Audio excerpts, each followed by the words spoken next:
Return of the lawsuits as Google gets hit with yet another antitrust claim. Nintendo ruffles some feathers with their announcement of the new Nintendo Switch OLED, but is it actually a good thing? And will Jaydan and Laramie finally talk about solid state batteries? All of this and more on today's episode of Jaydan and Laramie Talk Tech. My name is Laramie. And I'm Jaydan. And welcome to episode 14. Yeah, we're getting up there pretty quick. Yeah, it's pretty cool. I'm surprised we didn't celebrate hitting double digits. Yeah. We should have done that, but 20 will come soon enough. yeah, then maybe we'll do Talk Nerdy to Me. Yeah. Which I actually haven't talked to Morgan about that. Maybe I should put that in our notes that we need to talk to them about it. But I can convince Leanna. Yeah. She'll do it. Yeah, it'll be fun. Let us people should start letting us know now what kind of stuff we should be quizzing them on. Yeah, if you have some questions, like thought questions, sample questions, send them in. That would be sick. Yeah. But yeah, welcome to our next episode. We're excited to jump back in. It's July right now, and July is typically a little bit slower on the tech stuff, but y'all don't worry, we got you covered. We have some exciting stuff to talk about anyway. Yeah. So there's always something. Yeah, always. I mean, it's the tech world. It's growing all the time. Yep. And so we've got some stuff to talk about for sure. So Jaydan, I see that you actually have solid state batteries at the top. Did you want to talk about this? Just like punch into it right now? I mean, we lied about it last time, so might as well get to it. Yeah, there was actually a lot more news on it than I thought there was going to be. For sure. But you take us into it, man. I mean, so there's a lot of claims. We haven't actually seen these claims play out yet, but apparently the electric vehicle manufacturers like Toyota, I think you had another one, Stellantis, yeah. It's a European automaker. A lot of these companies are saying within this decade that they will have an actual like mass-produced solid-state battery. Yeah. I didn't realize it was that far along, or that they have, cracked the code. Yeah. But it sounds like they expect to. Yeah. At least here pretty soon. So I know the Stellantis, so they specifically even projected 2026 is when they wanted to start implementing solid state batteries. But I was noticing that there is a technical solid state battery that some manufacturers are even pushing to put in buses right now. But it's like not the actual tech really that is going to be coming within the decade. Was that on the video that you watched? It might have been. I just know that they said that there were a lot of caveats with the one that they're trying to put into public transit systems. The one that I saw is, it was kind of like that. It's not true solid state, but it's using a lot of the same like methodologies that they're going to use for solid state. And it's really stable. Yeah. Like even in extreme heat or extreme cold, it's still lithium ion technically. Yeah. But it's significantly more stable than our current lithium ion batteries at extreme heat and extreme cold, which is really good to see. Yeah. No, I think that's great. And it's good to see some of this technology starting to, I don't know, maybe get pushed out the door. The only question is whether or not it just needs some more time in the oven before it really needs to be implemented, because the article that I was reading on it said that these solid state batteries that are being implemented into this public metro system, which I want to say is in the United States. They said that some of the caveats were that the batteries had to be at 100% basically all the time. Oh, like it needed to be juiced up to 100% all the time. So it would require, if they were to implement this, it would require basically a whole new team to be able to run maintenance on these batteries to make sure that they're higher maintenance than lithium ion. Yeah. So that makes me think, okay, maybe we need to hold off a little bit. Yeah. You're getting a little too excited about solid state. Maybe just back off. But anytime you rush something out the door, this is true of like most tech and game. It's true of a lot of things. Yeah. But it's normally not the best to rush it. Yeah. So just take your time. If it's not ready, it's not ready. Yeah. I don't think there's any reason to like push it if it's not ready. So yeah, no, I completely agree. And this could be definitely one of those scenarios. Yeah. That plays out. But You have some other stuff in here, man. You Yeah. wrote a lot of this. I'm really gonna give it over to you. I mean, You we deserve recapped. Whatever. We recapped the main like points of solid state. I think. What was that? 2 episodes ago. Yeah. So just to go back over those real quick, like solid state, the whole concept is that it's not using lithium like a lithium ion battery would be. Lithium is toxic. Like most people don't realize that, but like lithium is not bueno. It's nuclear. Like yeah, it is a nuclear form of acid. So if we can get away from it, that's probably better. Lithium ion is one of those things that it's just been a standard for so long. And actually the guy that's working on solid state right now, John B. Goodenough. John B. Goodenough. That is actually his name. I love John that. B. Goodenough. He's 98 years old. Yeah. I remember you mentioning that. Yeah. He invented RAM and the lithium ion battery. Yeah, that's right. Yeah. He's working, from what we're seeing, he's working pretty closely with Tesla.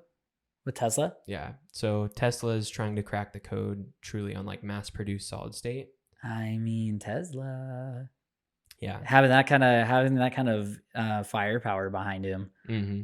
That'd be pretty cool. Yeah. They could do it. Elon really, really wants to crack the code. I think more for just like himself being clearly a narcissistic type person. Yeah.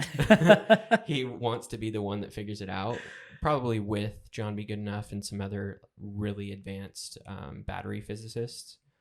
But we'll see what happens. I mean, it's hard to say how soon they're going to crack the code on like mass produced solid state, but it sounds like Toyota has a bunch of patents. So Toyota, they have right now the most patents around solid state batteries. Yeah. Tesla, I think, is the second. So Toyota is really pushing hard. Did you get to read anything about how soon they were hoping to be able to implement something like this? It should be, they're saying 2025 that they would have something in mass production, which that's coming pretty quick. 2025? Yeah.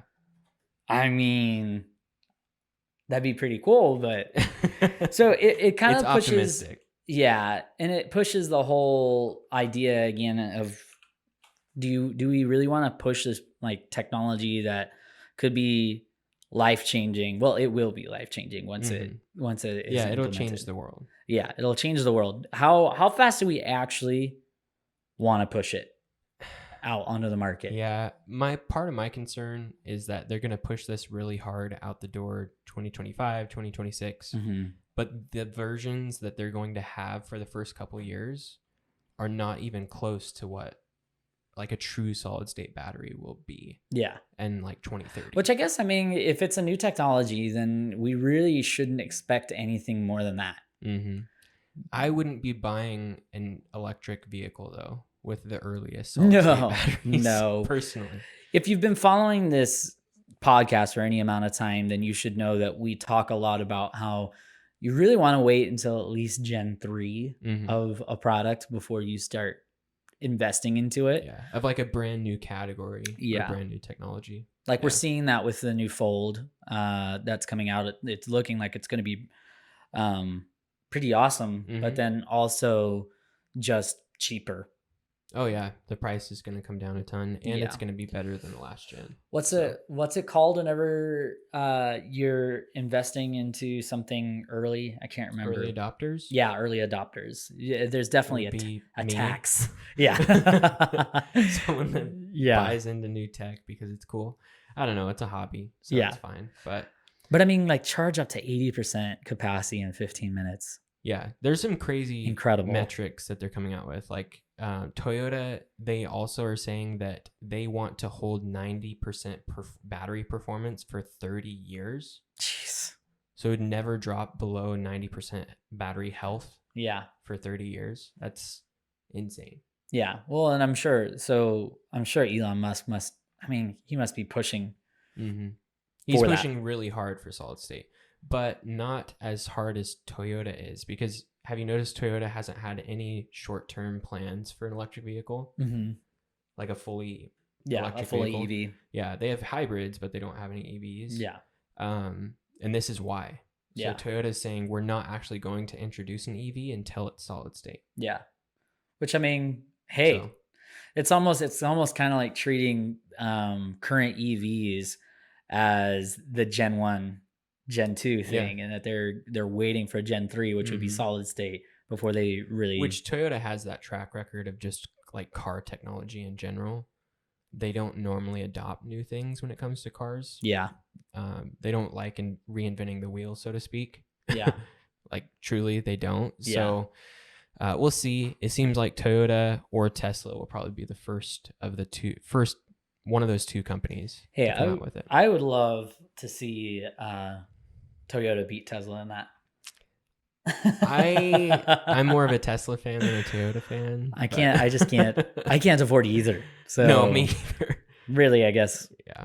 Whatever, you guys, you monolithic people, you fight for it, and then I'll get a used one. I'll get a used one. Yeah, that's 15 years into its 30 years. So sorry if I've been a little distracted. We're trying something new right now, and I think it's a good segue into Pixel 6 and the Pixel 6 Pro specs being released. Yeah. So what we have been working on for a grueling 10 minutes before we started the podcast is we can actually show you this now. Yeah. So we're going to go ahead and start doing, sorry, podcast listeners.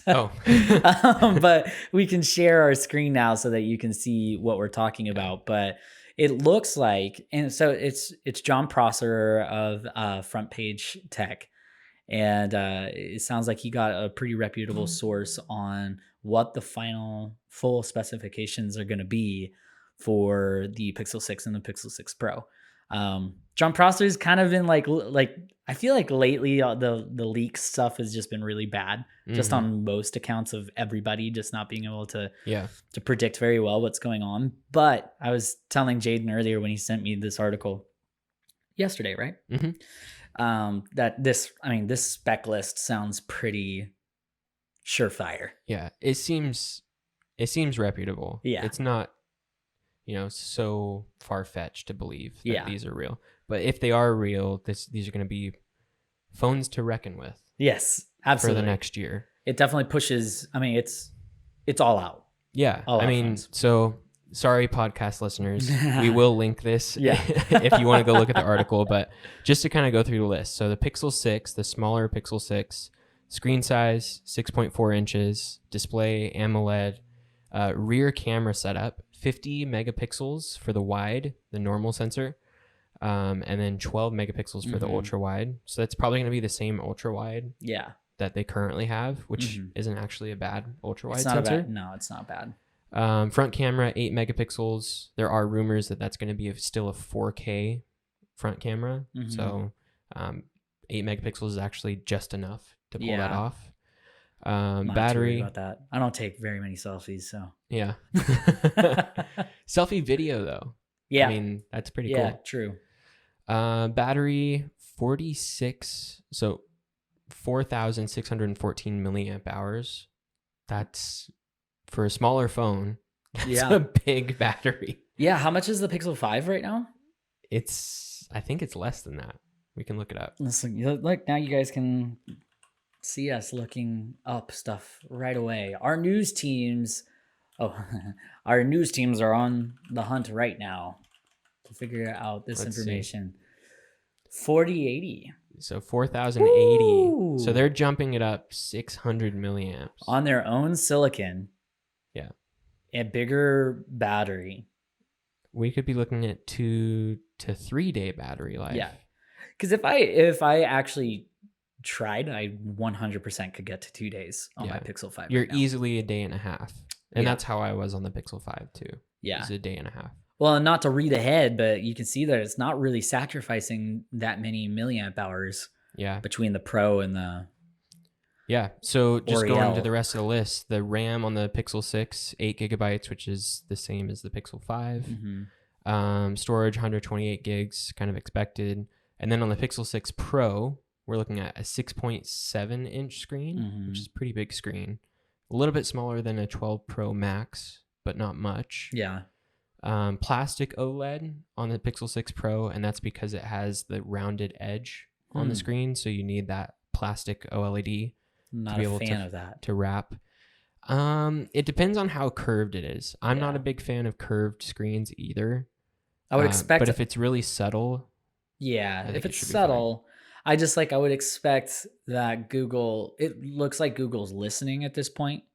And if they're listening, then they should see that a majority of reviewers are like, screw We don't want curved the edges, curved man. edge, yeah. Like, so hopefully they know that they won't be able, I mean, what, like, can we gather anything from the leaked images?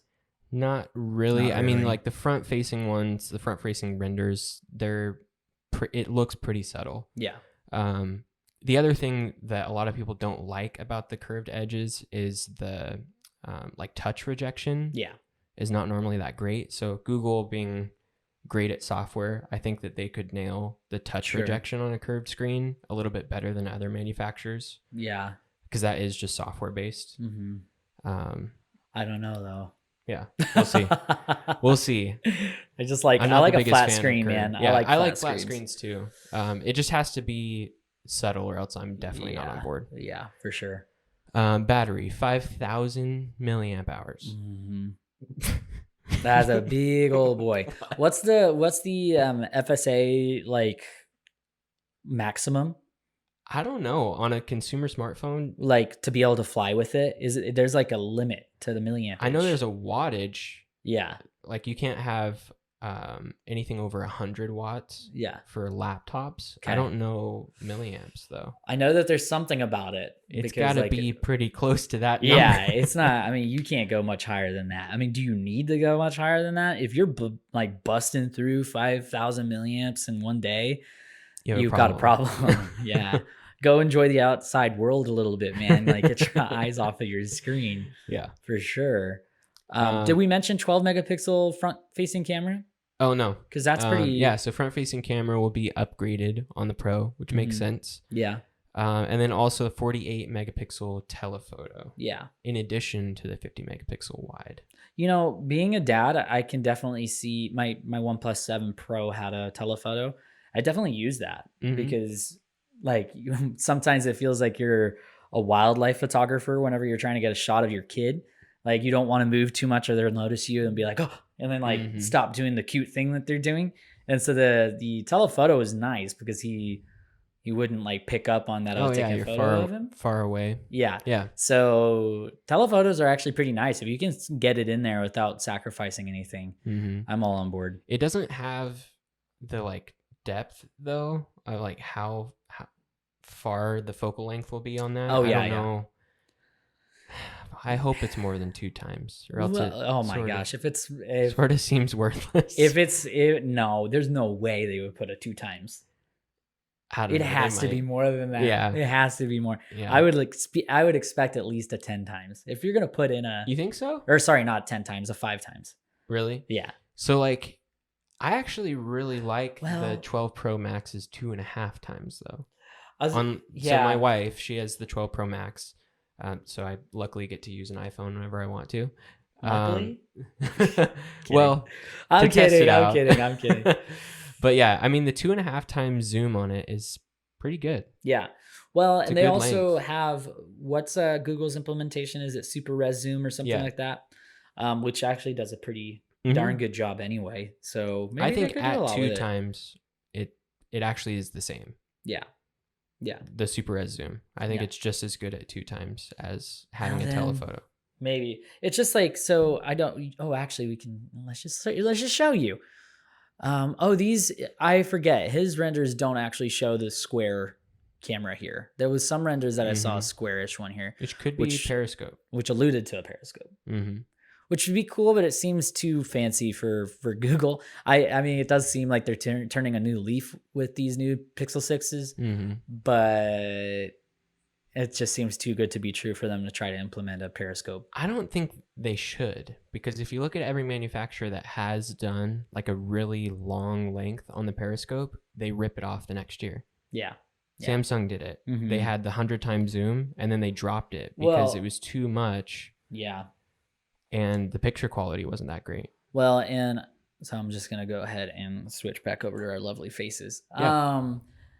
Yeah, Samsung, I mean, they're kind of infamously known for dropping innovations like the very next year. Like they had the variable aperture on was it the 9, I think? I think so. Yeah, it was on the 9. And some people were like, actually, this is really cool. And then the next year, they didn't even try to do a second gen. They Or maybe it was the dropped 10, Was and it then the the 10? 20, they dropped it, Yeah. I think. Yeah. Yeah.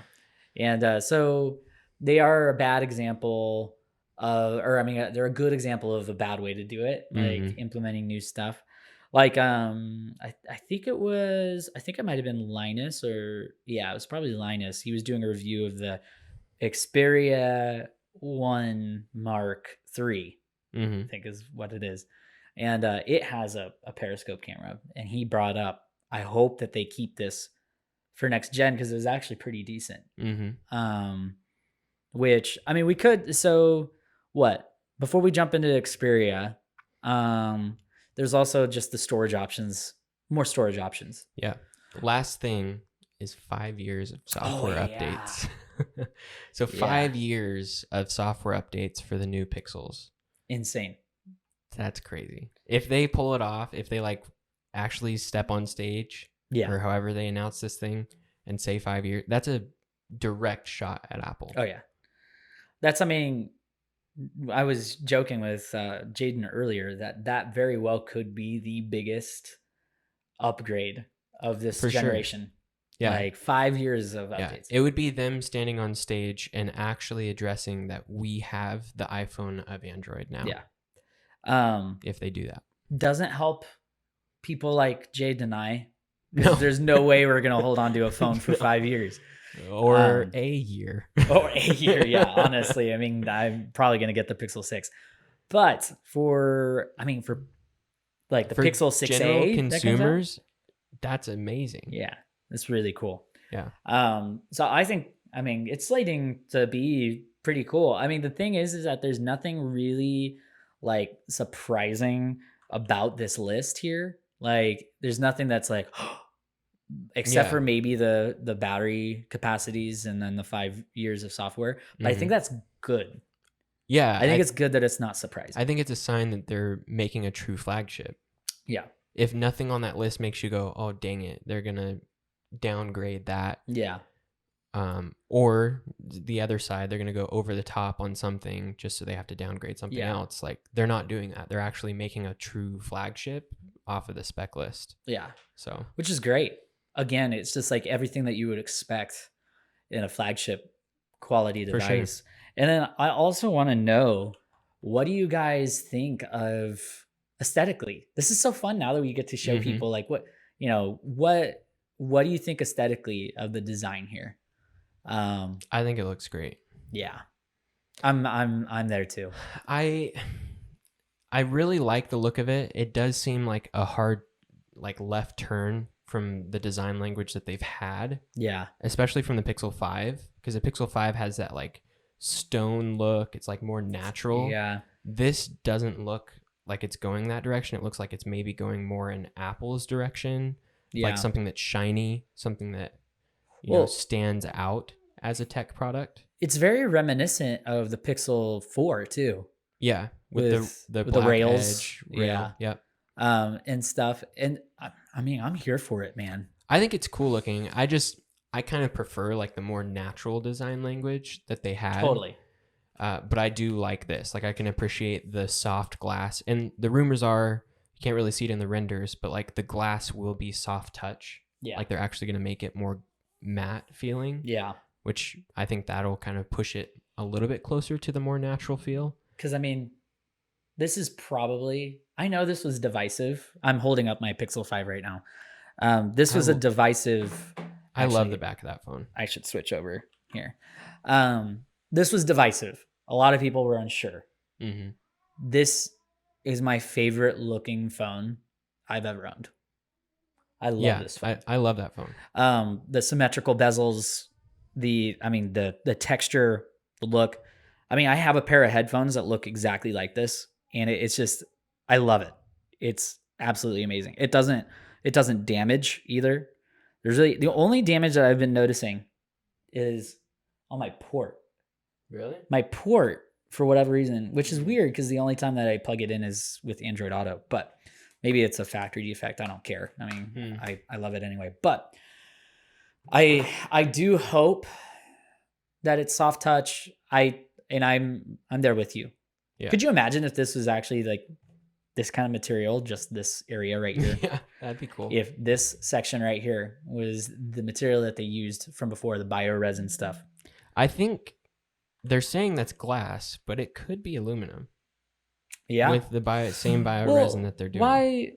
That makes me worried about like the whole periscope thing, because it's like then it shows that they implemented something and then they dropped it. Because I liked it, and I think I felt like almost everyone liked it. The bioresin. I can't tell from the renders, but it looks like glass. I think it looks like it's gonna be glass. If they're going for a flagship with like, the rails, yeah, and the way that it like insets in, I think it's gonna be glass. Oh, I think it's going to be. I don't want it to be glass. I think it's a bad idea. But it's so nice. There's such a peace of mind with this thing that I'm not gonna break it. Because you have an aluminum phone. Yeah.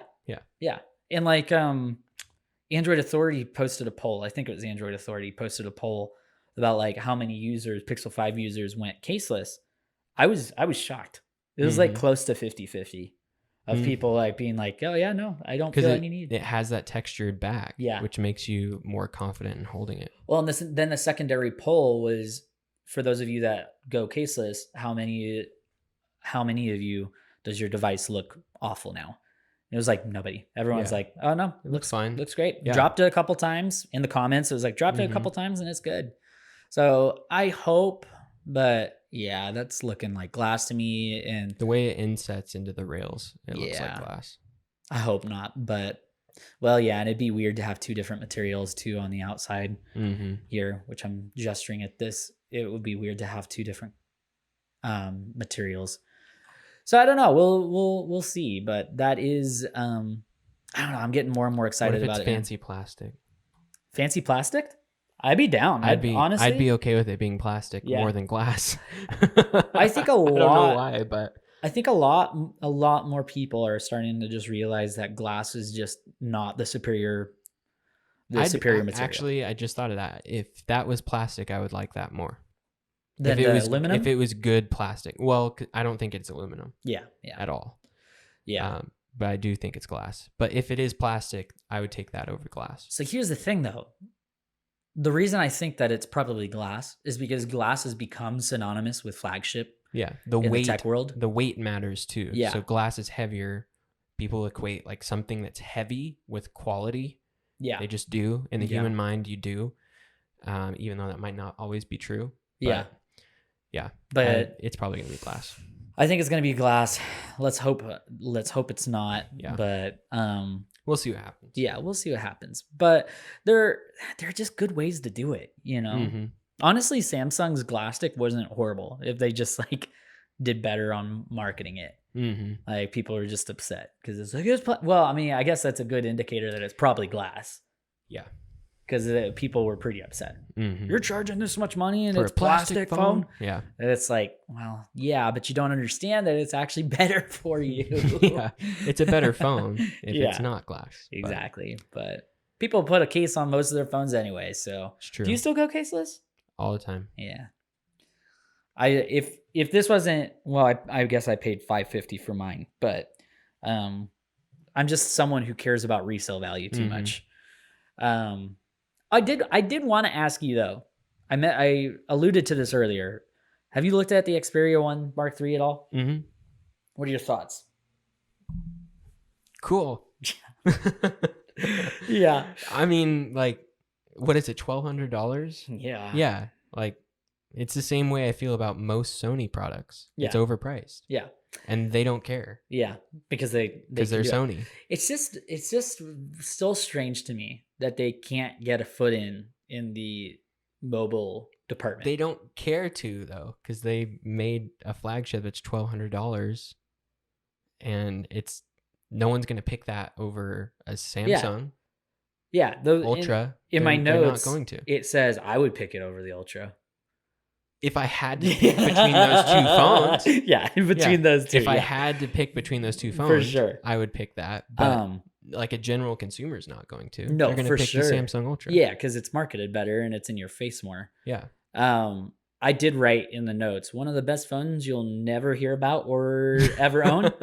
And It's true. I feel that way about most of Sony's phones. They're all pretty solid. If They're built camera well. is not your top priority, the camera is no slouch, but it's definitely not. It's not Google. It's not Pixel.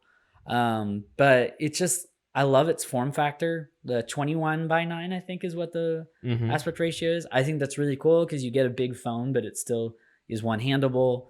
I think it's just such a great phone. I just like $1,200. I feel like less and less people want to spend money on phones nowadays. We're talking about this. We've been saying this like almost every episode. I think foldables will be that $1,200 price mark for phones. It will be bonkers. Unless it's an iPhone, it will be bonkers to spend that amount on a normal like rectangular phone. Yeah. No, I completely agree. It'll be dumb. Yeah. Like, why would you do that when it just has one form factor? Yeah. No, I completely. And at the same price range, there's foldables. Yeah.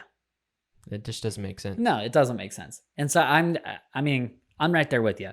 I think it kind of shows you that Sony's out of touch a little bit whenever it comes to the mobile department. If they had made that a foldable, they would have knocked it out of the park. I think a lot of people would have bought that phone at that price point. Yeah, at that price point. At $1,200, $1,300. Yeah.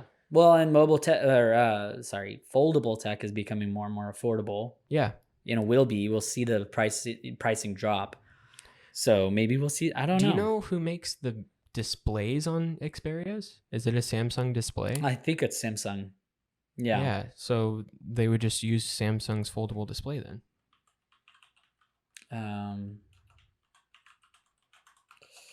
Screen manufacturer. Low temperature design parent. I think they make their own displays. They might make their own displays. Which would make sense. I mean, Sony's a huge manufacturer. And I've heard great things about the screen on the Xperia I'm sure it's super 1 Mark accurate. III. Yeah. I mean, they even with their phones, they still target the photography people. Yeah. Especially with the camera's features, like the software features. They're really similar to the features you get in a Sony camera. Yeah. The Pro mode is Yeah. really nice, and the interface even looks similar yeah. to what you're used to on a Sony camera. Like, yeah. It's really cool. I think it's a great phone. It's just, it's not going to sell. No, it's not. They never do. Yeah. And they're, I guess, okay with it. Yeah. Well, for Sony enthusiasts, yeah, they're making a phone. So. And you never have to worry about them being like, oh no, our phones didn't sell. I guess we're going to go out of business. Yeah. Because they just... Sony doesn't care. Yeah. It feels like they just make a phone just to be like, oh yeah, I guess it is a new year. We should make another phone. Yeah. And it's almost always good. They're almost always good. They're just expensive. Yeah. And maybe that's why they're expensive. That's true of Sony's products. Yeah. They're good. Sure. They're just expensive. Well, hey, I mean, the PS5, following that logic, I thought that the PS5 was going to be more. But yeah, I think the pricing on that was really good. I think consoles are different though. Yeah. Because it is the duopoly of consoles. So they have to be around the same price point as whatever Xbox is doing. Well, they don't have a choice. And speaking of consoles, the Switch OLED. Yes. Model. I hate that. Okay, y'all. So here's the thing. This was actually Noah. Oh, we'd love to hear. Okay, provide feedback. Please leave this window open. What? When you leave, the survey will appear. You didn't get a survey. Oh, dang it. I was going to write this. The new Switch model is not a new Switch model. Yeah. Okay. So this was actually requested by one of our listeners. Oh yeah. They sent me a message and said, you guys are going to talk about the Switch OLED, right? And I was like, yeah, of course we are. Yeah. It is probably one of the biggest. It is the biggest thing that dropped this week. I think you can talk about it more because you're a Switch user. Yeah. So for those of you, I should have brought my Switch in. My Switch is modded. Like I hand modded my Switch. I've shown you it before. It's translucent back. Cool. The Joy-Cons are translucent. It's the jungle green from like the Nintendo 64 days. And I love my Switch. It's genuinely my favorite console, I think, ever. It's just the portability. everything about it. They man. knocked it out of the park with the Switch. They really did. They know it. And the thing is, and I talked about this earlier, I feel like, and I don't know if it's just because I've been paying attention a little bit more, but I feel like leaks have been so inaccurate this year because there was so many leaks about a Switch Pro model coming out. So many people were like, "Oh yeah, no, Switch Pro model for sure. Like this, it's going to be an upgraded, I think NVIDIA Tigris chip or whatever." Which there might have been a prototype. There might have been. So there were a lot of rumors about Switch Pro, and then we got the Nintendo Switch OLED model. Parentheses. It literally, OLED you can model. see it. You can see it right here. Now it's white. I don't like that. It's white. If they have a black one, I'll probably get it because they I do. don't have a Switch. They have a black one of this? Yeah, they have a black one. Okay. Yeah. So I'm legitimately thinking about getting a Switch now that it has an upgraded screen. I don't have a Switch right now. I've never had a Switch, but I really do like Nintendo's games. Dude. I've always been a huge fan of Mario and haven't played Zelda that much, but like I played Mario a lot as a kid. And yeah, I mean, I would like to have a Switch. I would like to be able to play with my wife too. It's one of those like awesome consoles that you can do multiplayer, fun couch play games. So I'm legitimately thinking about getting one, but I am disappointed that it doesn't have 4K. Yeah. That's what I'm super disappointed about. Well, the Switch does a really good job of capturing a lot of nostalgia. It's very good for kids, but then it's great for adults.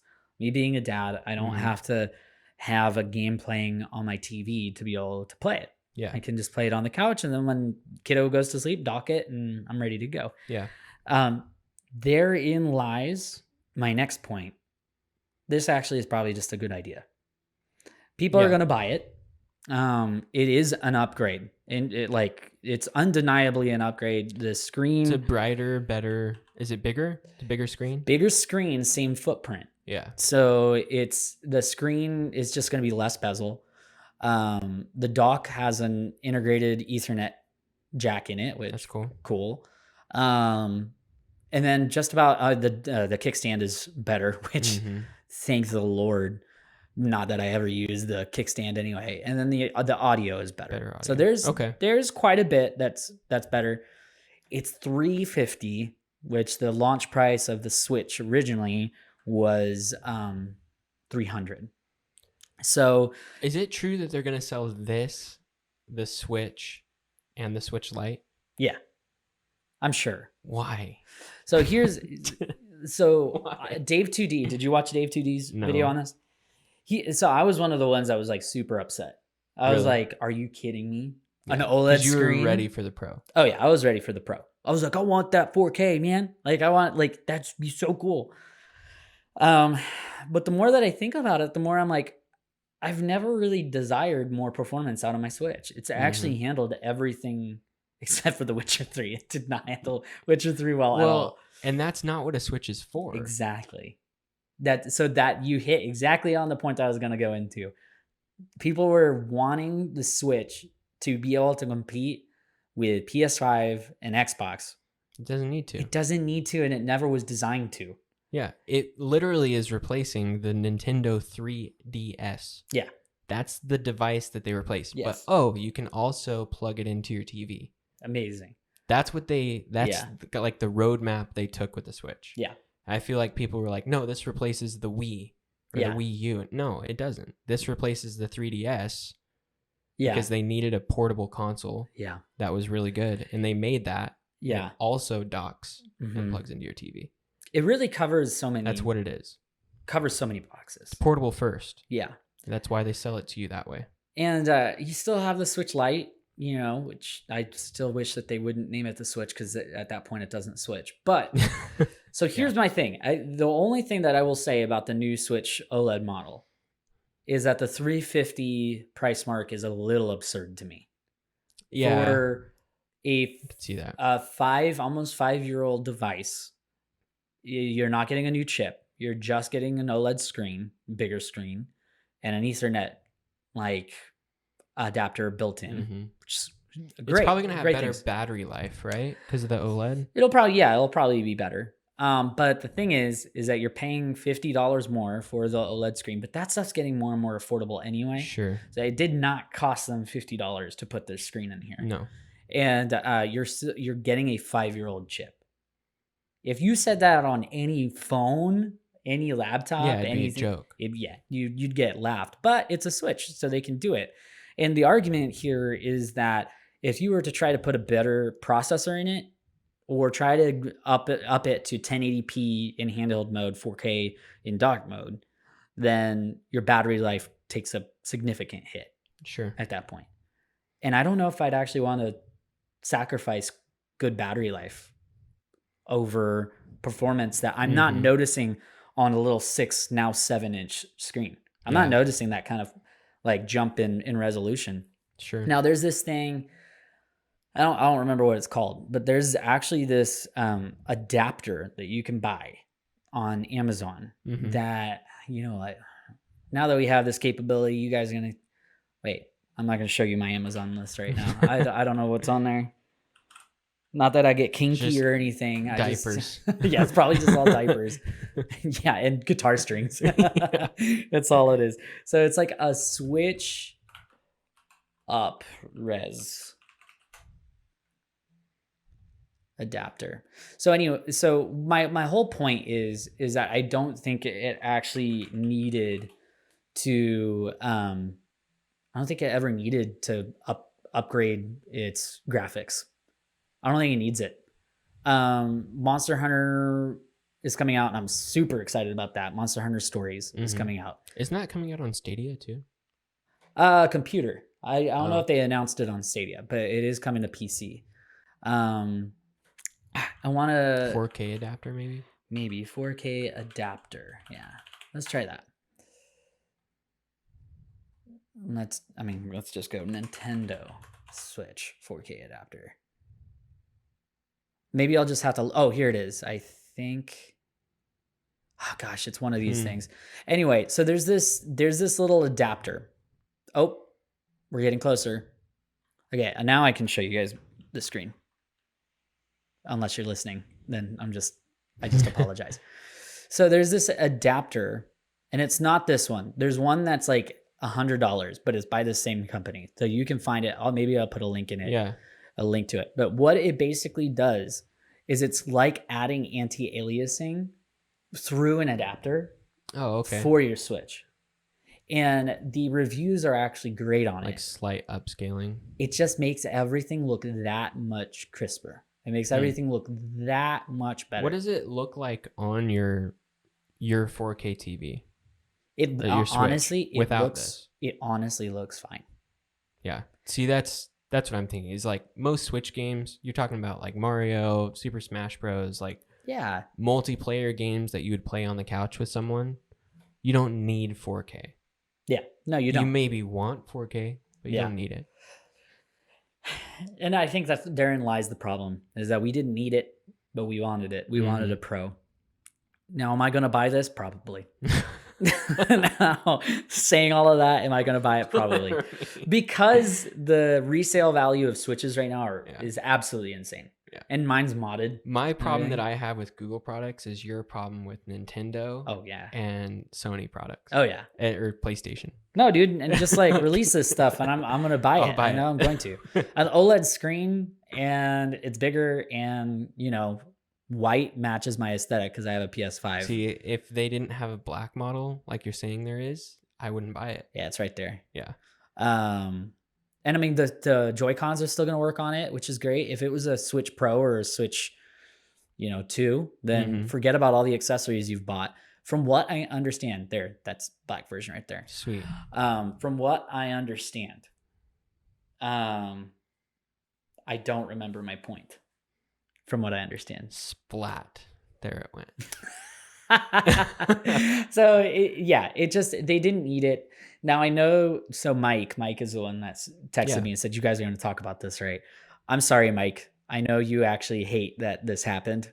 And I told you, I texted this guy and was just like, I'm so upset right now. This is so stupid. It's the console you need, but not the console you want. Exactly. Or deserve.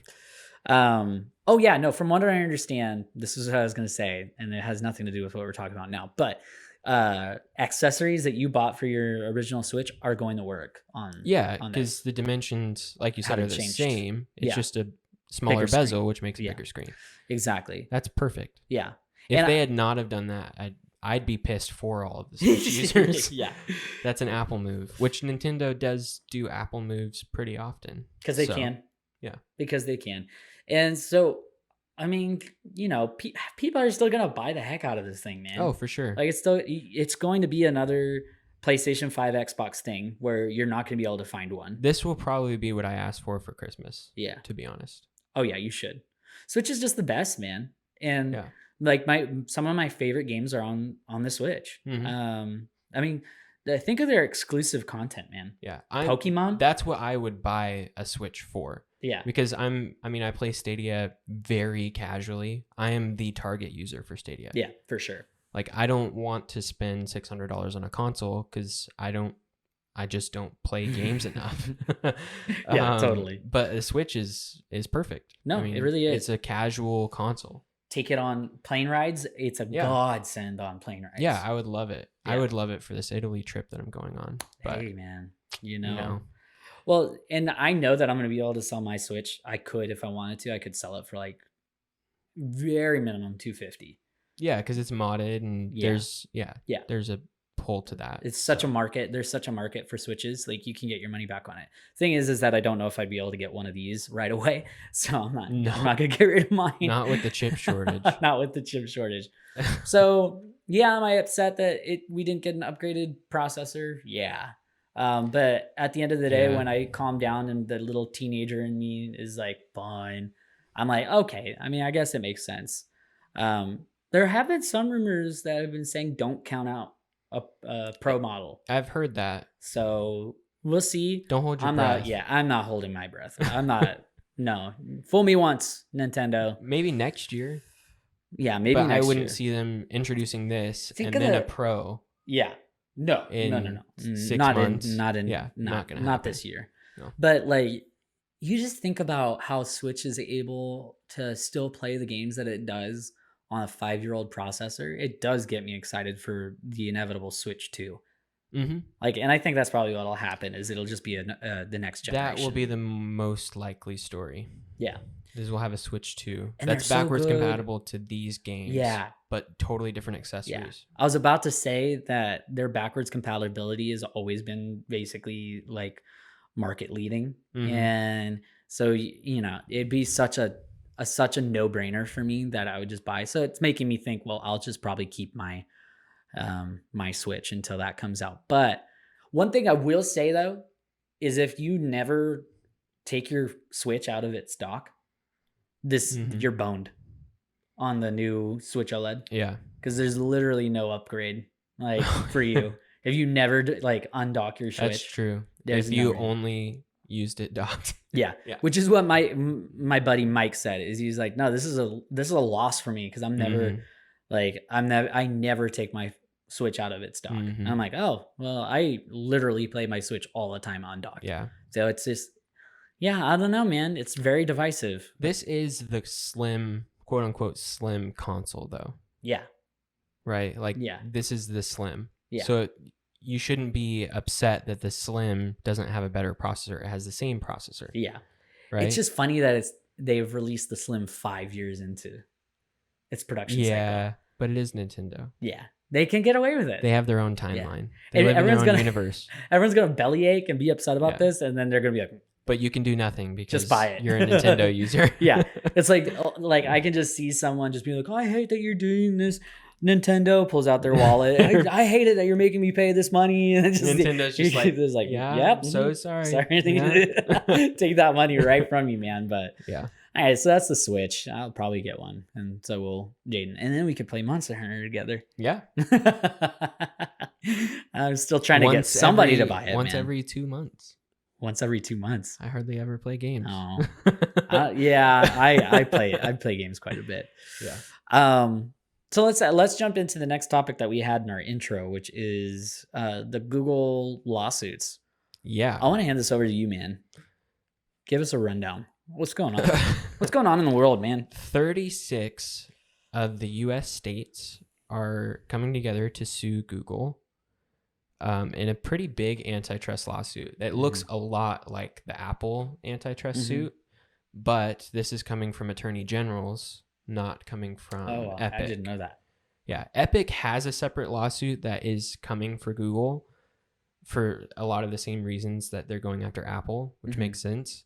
But that one doesn't have as much like teeth to it on the Epic side because there are other app stores. Yeah. On Google. On Google, yeah. On Android. Like the Galaxy Store and stuff. Yeah. And Epic can use those if they want to. But this antitrust lawsuit actually gets to the reasons why the whole Epic thing is happening on Google's side too. Because remember when Epic introduced Fortnite as an APK only and it was not in the Play Store? Yes, yeah. And then they, not that long after, moved it to the Play Store? Oh, yeah. Because that's what this whole antitrust suit is about, is like how difficult it was for Epic to have a competitive advantage as a third-party app that's not in the Google Play Store. Yeah. And the disadvantage they had as a really large platform. Yeah. Not being able to make it easy for people to install. So they were trying to say because you couldn't just download it straight from the Play Store, you had to go through this like backdoor way of downloading APKs. For someone like Jaydan and I, and most people that are listening to our podcast, that's easy. Super to download easy. an APK. You just download a file, open it, and it works. Yeah, and it works. Give it permissions, and that's it. Yeah. So this whole antitrust lawsuit is about, basically on Android, Google has tied Google Play so closely to Android. Like as a platform, Android almost doesn't work without Google Play services. Yeah. Which also includes Google Play. It includes Chrome. Yeah. So you basically, as a manufacturer, have to include Google Play services with your Android phone if you want that phone to work out the door. Notification services, location services. Yeah. There's so many parts of the Android operating system that doesn't work without Google Play. So interesting, this whole thing. It makes me wonder if some of it is just fueled. Well, of course, it's fueled by greed, but from Epic's point, like as well, because it's hard for me to imagine that Google, who develops the Android OS, has to tie their hands so that they have more freedom. Part of the problem is Google introduced and still holds Android as an open source operating system. Sure. So how open source is Android if it basically doesn't work without Google Play services from Google? Yeah. Which also includes their fees. Well, isn't it Huawei can't use Google services anymore? I think that's getting better. Like they're going to be able to. They're coming off of that blacklist or something like that. Okay. Maybe not though. I mean, China and the US are not getting along all that well right now. So go figure. So we'll see what happens. Yeah. It sounds like Huawei is maybe going to be able to get access to Google Play services again. But that wasn't so much of a big deal because the Chinese manufacturers already in China, they already have so many APIs available that replace the Google Play service APIs, but they're exclusive to Chinese manufacturers. Yeah. So if I were a US company trying to make an Android phone and I didn't want to use Google Play services, I can't. Yeah. You just can't. So what is Epic's solution to this? Is that they would want to be able to run like their own ROM on not top necessarily. Of Android? So they kind of expect the third-party app stores to work easier on Android, I think, and Android not be so closely tied. And this isn't Epic. This is the antitrust from the Attorney General. Yeah. So yeah, I mean, that's mainly what this lawsuit is about, is Google Play services and Google Play, the store, are so closely tied to Android that Android's hardly open source. Yeah. It's not really an open source platform. It is open source, but most of it is up inside of Google Play services, which is closed. Yeah. And is attached to fees that you have to pay if you use it. Yeah.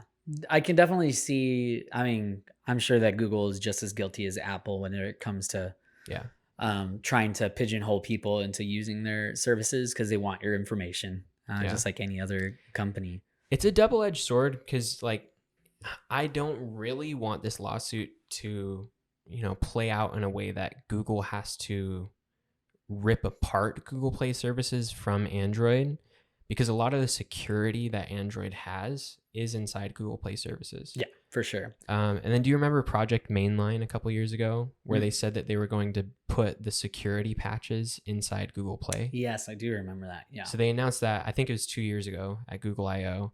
And that's played out really well. So now they're able to get really significant security patches on Android all through the Google Play Store. Yeah.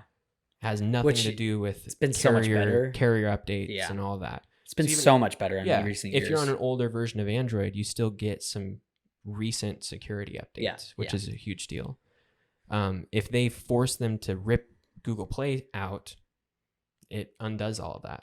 Well, and the thing is too, is that I'm sure that Google could argue, well, Apple, like, what about Apple? Yeah. So it's like, you're Apple not just will be mentioned in this.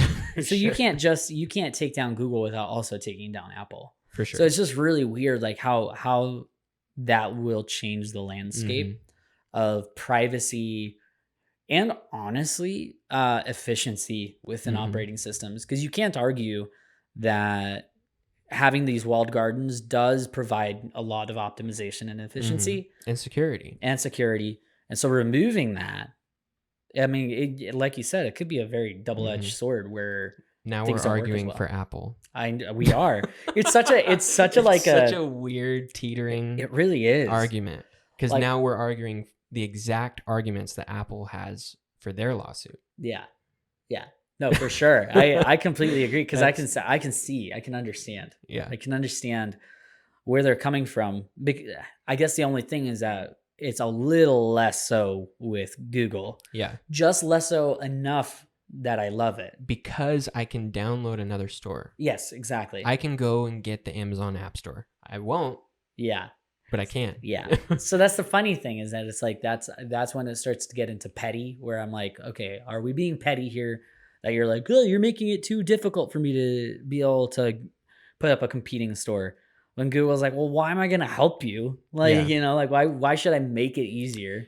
I think part of their issue is they do punish them in more ways than they should. Okay. For being a third-party app store, which I think Google is going to have to change in order to get through this lawsuit. One of the things is, like, a third-party app store on Android, you can't do an auto update to an app. Oh, because they won't have the permissions to be able to change system Google has functions. to fix that. They need to make third-party app stores as good as Google Play in that regard. Again, this all goes back to Apple, though. Do you think Apple's going to give... I don't think there will be third-party app stores on iOS, ever. So then how... I guess because life's not fair, that it would happen to Google still, but not Apple. Well, Google already does allow it, but they cripple them in certain ways on purpose. Sure. And I think they need to not do that in order to avoid the lawsuit going further. Apple's is different, though. Like, Apple, they just have so many weird rules in the App Store that they go back and forth on. Google doesn't do that necessarily. Yeah. Certain apps, Google is getting a little bit more stringent on requiring Google Play billing to go through, but not nearly in the way that it happens on Apple's side. And I think that's where the big difference is like Apple changes its policies too much, depending on app by app basis, on who has to use their payment system. Yeah. And that's where the problem is on Apple's side. Yeah. So it's so funny. It makes you wonder if, like, Google and Apple will just come out and be like, "We'll make your own OS." You build it from the ground up. Don't want. I mean, do you really think there's space in the market right now for a third OS? Huawei wants one. Yeah, Harmony OS is looking like the third operating system to emerge. Yeah. And technically, Huawei is the biggest phone manufacturer in the world, right? No, they've dropped a lot. They dropped because of the bans. Yeah, because of the bans. Yeah, but they were. They were. And so it'd be easy enough for them to get back up on top. Mm-hmm. Which I'm deeply concerned if Harmony OS becomes like the third biggest operating system around the world. Concerned for security's sake? Yes. Yeah, 100%. Which is why I don't know. They'd be incredibly crippled if the US wouldn't allow their OS into our market. And I don't see them with our relationship with China right now. I don't see them allowing that OS. Not in the US, but what about in Europe? Yeah. What about Canada? Yeah. But again, you have to push into this segment. But now we're getting to geopolitical issues, which is fine, right? It's a tech podcast. Yeah. Yeah. No, I mean, I don't know. It's a really curious place that we're in right now in the tech world with what's going on. People, I mean, everyone's always been Sue happy, but like now we're looking at, big companies starting to hash it out. For sure. We always thought that Alphabet and Apple were pretty much untouchable, but we're starting to see that they actually aren't. Yeah. To an extent. I could see these antitrust suits getting to a point where they do start forcing Google to branch off certain parts of their company into separate businesses. They might break them up. I think Apple might be broken up too. Dang. Well, they would depending always. On how these here's lawsuits the thing. go. Loopholes. They'll sure. find loopholes for sure. And so I don't. When you're a $1 trillion company, yeah, you figure it out, man. You just go put your like main headquarters in the Bahamas, and you're good. You know. I don't know. We'll see though. It really is interesting, and I mean the newest information with Apple's lawsuit is Australia gave them the go ahead for the lawsuit, so they're pushing forward with the lawsuit in Australia now. Now that the U.S. ruling hasn't been made, I guess, but the U.S. trial has happened. Yes, Australia is starting their trial. The ruling, we haven't gotten no verdict yet. Yeah, okay. There's no verdict. The trial is already completed, though. So Australia is getting ready to. And it didn't look good for them. Trial. No, it did not look good. It actually looked great for Apple until the last day. Yeah. And then they just got roasted. Yeah, Tim Cook was on his heels. Yeah, for sure. And I think he knew it too. I don't know if you could see the actual it was he just looked like I think he had it. He thought they had it in the bag, like the whole lawsuit, and then she started attacking him that last day, and he was not prepared. Yeah. If you read the transcripts, I just remember reading it and being like, dude, this guy's totally going like, that's just how we do it. That's just what we do. Wait, is that wrong? The judge is like, that's not a good enough answer. Yeah. That's not a good enough answer. She's like the mom in the situation. Yeah. Well, 100%. He definitely, it definitely just didn't look like he was prepared for it at all. Yeah. But aside from the lawsuit, there's not honestly a ton of stuff going on in the Apple world. I mean, Front Page Tech even talked about how there's just not very much information going. Tech news drought. Yeah, tech news drought. Like it's just leaks are pretty minimal. I think we talked about this last episode too. Is the last real thing that was leaked was just that there wouldn't be. It doesn't look like there's going to be an iPhone 13. It's going to be an iPhone 12s. But then there's like flip flop. Like someone else is like, it's probably going to be the 13.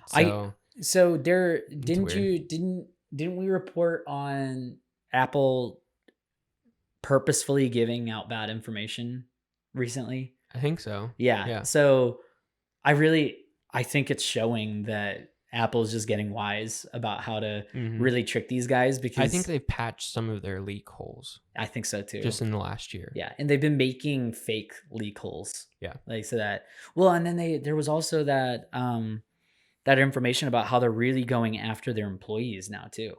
Their security and stuff. They're doing meetings differently. Yeah. Because like trying to avoid leaks. Yeah. Which I thought, so I'm not like no hard feelings or whatever to Front Page Tech, but he was definitely acting like, well, it's so unfair that they're going after like our partners and stuff like that and the leakers and everything like, and it was like, okay, but dude, in a certain way, this is espionage, technical espionage. I think what he said was true though, that in the US you have a journalistic protection. Yeah. It's like protection of the press, basically. Yeah. That as long as he never pays for a leak ever. Yeah. In any way, shape, or form. Yeah. Money or non-monetary. Yeah. Then he's protected.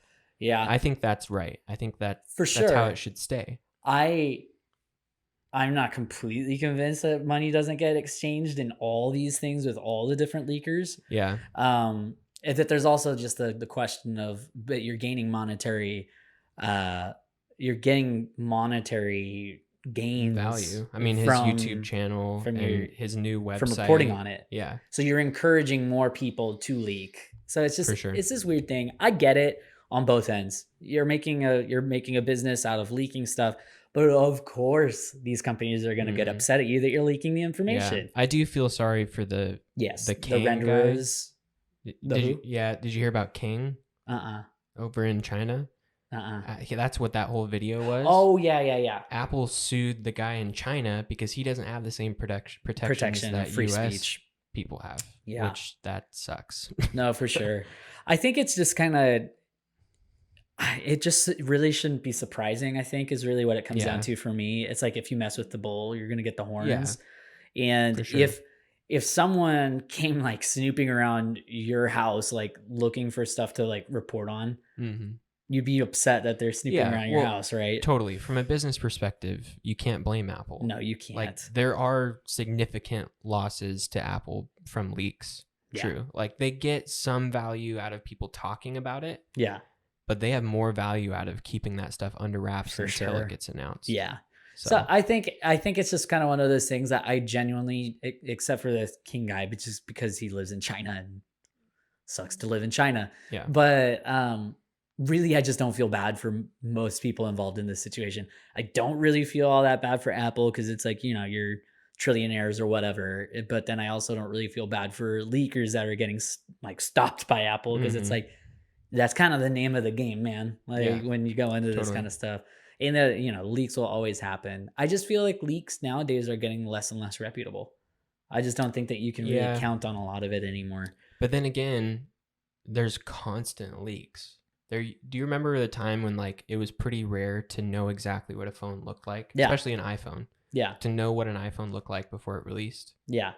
It was uncommon. Yeah. Like no one would know what the next iPhone looked like until it came out. Well, and this is probably why it's getting more difficult to get those leaks though accurate, is because these companies are probably just, they've had enough. Because I think Apple with their employees, I think they did like a new like badge or something like that. They something that made it really difficult. It was like something. It was like if they had a prototype or something, it was really difficult to like. It was very identifiable that it was you that would leak it. Yeah, for sure. They're just battening down the hatches. Yeah, which it's their right to. I mean, they should. Yeah, exactly.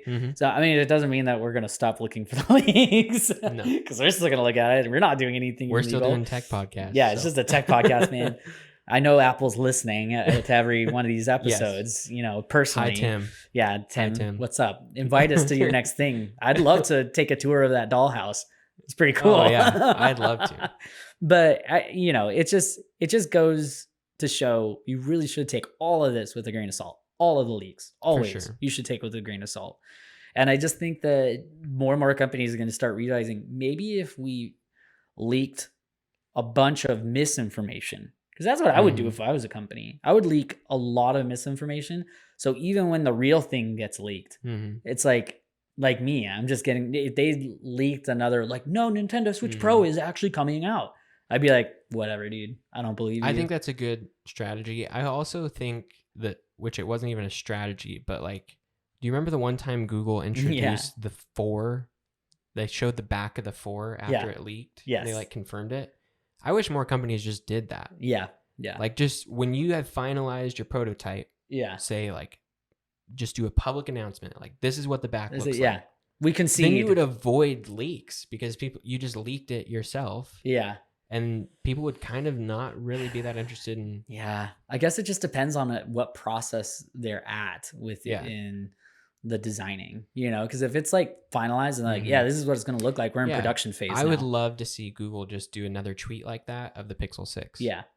Yeah. Now that there's been as many render leaks and stuff, just say this is what the next Pixel looks like. It's funny because even Front Page Tech, they even said in their thing, it's like, this leak of like the specifications is nothing new, but we're even more confident about this information. It's like it's nothing like yeah, we have you know? another source Yeah. telling us the same thing. Yeah. And it's like, oh, cool, man. I know it's the tech drought. Hey, we're praying for you, John. Like that we're just this little small podcast over here. It's not a big deal. Bad, I'm sure. But I digress. I just think it's a funny situation for anyone to be really super upset about, because it's just like, this is the name of the game, man. Yeah, it's kind of like if you get shot while you're in war.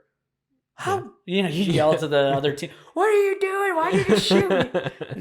It's a part of you're in it. Yeah, there's gonna be casualties. Yeah. But anyway, so yeah, like I said, there's not. Oh, dude, we should put this into Google Goosebumps, because I saw this. You should like run us through this, and this will be the end of the podcast.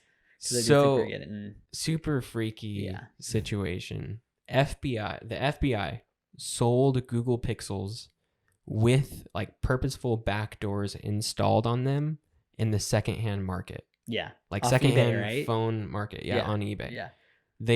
And obviously they were selling it under like aliases and stuff. But they were purposely putting them in the secondhand market so they would go into circulation and they could catch criminals doing certain things. Yeah. That they couldn't normally. It's crazy. That's crazy. That's pretty That's nuts. like real life spy stuff. Yeah. Yeah. So how do they get away with this not being spying on the American public? I don't know. I think they maybe sold them specifically to criminals. Okay. Maybe they canceled the sale. So it's almost like a sting operation or something like that? Like they're trying to specify certain people buy that phone. Did that article say at all like what they were trying to catch? I don't think so. No, it's just... I read that XDA, one of like the big tech blogs, one of those guys bought it accidentally. Like he didn't know. He just was buying a Pixel. Yeah. And he found it on there. Because they like go really in depth on the software side, and he found the back door. Yeah. Because that's the last person you'd want to get a hold of one of those phones, is an XDA member. Yeah. And to be clear, Pixels are super secure. Like you could have done this to an iPhone. But this is the government. But this is like the government that put this on a phone. Yeah. This is nuts. It's pretty crazy. I'm getting goosebumps. I'm not buying any more used Pixels. Yeah. Wait, mine's used. But this, what was it? What was the models? Is a 3A? I thought it was just a straight 3. So the 3 and then another. I think they confirmed it too. Like some press reached out, asked like, "Hey, we found this, and it looks like you did it." And I'm pretty sure the FBI confirmed it. They're like, "Oops." Yeah. Here, let me use our handy dandy news screen sharing. Pixel 4a running custom ROM used by FBI for global operation to trap criminals. So that looks like a 4a. Yeah. What did they say? Yeah, 4a. The hardware is just a Pixel 4a with several user-facing modifications as part of an Arcane OS 10 to make it appealing to the target audience. Oh. For example... So it wasn't running Pixel's Android. Yeah, they were like running a bootloader onto it. Yep. And okay, so... But so that's what they did it for. Yeah. They were trying to find people that wanted a Pixel 4a that was like this with that OS version on it. Huh? Launch complete with apps like Candy Crush. None of them actually launch while entering the... Encrypted messages service. Of course, it wasn't really encrypted and closely monitored by law enforcement agencies around the world. Wow. See, okay. See, I couldn't have like fathomed a way that they could have done this on a normal Pixel. Yeah. So that makes more sense to me. Yeah. It's like side-loaded. It was sold with that side-loaded software. Yeah. Yeah. Yeah. Because like on a normal Pixel, it has secure boot. Like it can't be boot-loaded with a ROM on it. It's pretty big brain on the FBI's part. It's just like, smart. I mean, hey, why not? They do sting operations in person. Why not do sting operations with tech? Yeah. That's pretty smart. Good on you, whoever thought of that. Still Google Goosebumps because we know that means that you could be buying something from Randy Schmandy on eBay and then it's actually the FBI. Just don't do anything illegal. That's really all it comes down to. That's what it comes like down why to. Don't be shady. Yeah, we don't have to be worried, right? Right? Yeah, right. Right. Well, this was a fun episode. I know some people are struggling with tech news, but doing it every 2 weeks, we're doing pretty good. I think it's a good pace. Yeah, I think so too. Really helps out. Maybe in like, sorry for my hair now. Maybe in October, Techtober, we should up the podcasts, but during the summer and basically all the other times. 2 weeks. I think like big events, we could do a special event, special podcast, but I think every 2 weeks makes sense. And now with our new setup on OBS, it'd be easier for us to do any sort of live streams too. So when that stuff pops up, it'll be cool to do those live. But we had a good time talking about this tech. I always love having Jaydan over, and so we can just talk about this stuff. That's why this whole podcast was developed in the first place, was so we could have somebody to nerd out with. Maybe someone's listening. Yeah, I'm sure somebody, right? Yeah. Wasn't someone listening like in Australia or something on our? I think so. On our analytics. We have a pretty big audience in the UK. Like that's crazy. Our audience, we have a few people in the UK. So we thank you guys so much. If you're one of those listeners, do us a favor and go to Jaydan and Laramie on Instagram and comment. Like we'll post something this week and comment on it. Just let us know that you're there. We love the fact that we get to interact with people on the other side of the world. So we'll do better about getting our social links on everything too. So, yeah. But until the next episode, let us know if there's any information that you want us to talk about. Hey, goes to show, Mike, our boy Mike, man, anytime he sees something, he texts us and says, hey, can you guys talk about this on the next episode? Yeah. And we do. So we're listening. We want to know from you guys and we want to interact. So again, Jaydan and Laramie on Instagram, Jaydan and Laramie on YouTube. Make sure that you hit the bell icon so that you're notified whenever one of our videos go live. And I started a Twitter too. Oh, sick. Look at that. Twitter too. It's not fully set up yet. I mean, like I have the account, but I've got to like add profiles, pictures and stuff. But we'll get Twitter probably next episode. We'll let you know. So until then, any words, Jaydan? Not this time. We'll get him one day, everybody. But until next time, we appreciate you and we'll see you then. Peace.